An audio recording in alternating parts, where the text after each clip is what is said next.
Si tu es chrétien et que tu as des pensées négatives et intrusives, cette vidéo est pour toi. Ces pensées négatives et intrusives, c'est des pensées qu'on ne choisit pas. Elles arrivent comme ça, sans prévenir, et c'est souvent des pensées grossières, accusantes, à caractère malsain, etc. Et surtout dépourvues de sens. On va le voir. Faut se rappeler deux choses sur ces pensées. Un, on peut pas les contrôler, et deux, elles sont dépourvues de sens. Donc ça sert à rien d'essayer de les comprendre, ni d'essayer de se lier à ces pensées. Donc de s'identifier à ces mêmes pensées. Si on pouvait contrôler ces pensées, au moment où on souhaiterait les arrêter, elles s'arrêteraient. Mais plus on essaie d'interférer avec elles et d'essayer d'avoir un certain contrôle, plus ça les empire et on perd de la paix. Toutes nos pensées ne sont pas nos pensées et toutes nos pensées ne viennent pas de Dieu. Je vais te prendre un exemple simple qu'à l'époque j'avais vu sur la chaîne Didier Ave Psychologue sur YouTube, donc dédicace à lui. Prenons une ruelle et les pensées négatives et intrusives représentent des personnes dans cette ruelle. Si ces personnes t'insultent et elles projettent les pensées négatives sur toi, tu ne vas pas t'arrêter à chaque personne pour te justifier auprès d'elle ou essayer de la contrôler et de les comprendre. Non, tu vas tracer ton chemin. C'est pareil pour ces pensées.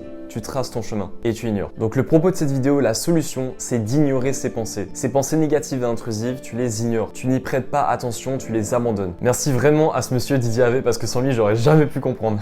Ça veut dire que le diable peut te soumettre des pensées, mais ne peut pas te les imposer. C'est pour ça qu'il faut simplement les ignorer et les rejeter. On le verra sûrement en détail dans une prochaine vidéo, ce ne sont pas les pensées le problème, mais notre réaction à ces pensées. Nos pensées sont instables, il faut se le rappeler. Je sais que c'est facile à dire, mais que c'est parfois très impressionnant de les avoir. Alors dans ces moments-là, rappelle-toi les promesses de Dieu dans la Bible, les choses saines et ce que Dieu dit de toi, comment lui te voit, parce que c'est un Père aimant qui nous voit avec amour et lui veut ton bien et ne t'accusera jamais. Amen.